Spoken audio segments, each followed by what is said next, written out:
2026年7月23日下午，当人们路过多伦多美丽径公园时，阵阵悠扬的琴声轻轻地飘来，金色年华的盛装队列随着木脑纵歌的旋律跃动前行，场面气势恢宏，蔚为壮观。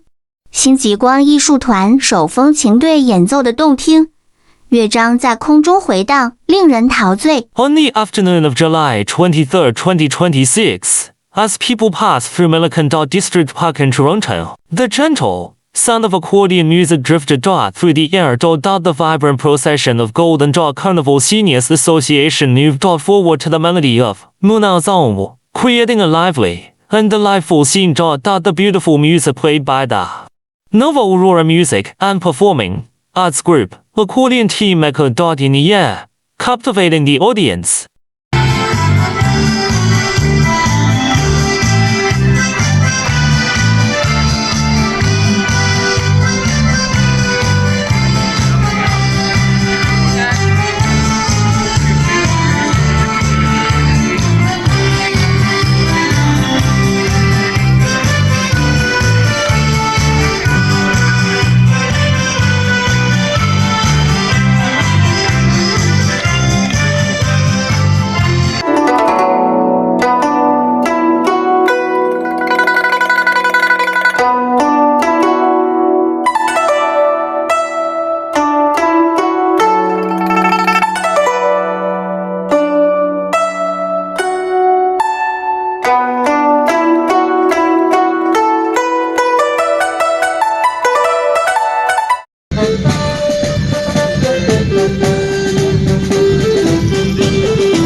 To the Golden Carnival Seniors Association for Grand Parade, dancing and fashion shows. Thanks to the Nova Aurora Music and Performing Arts Group for accordion playing and singing. Thank to everyone who participated in the park performance.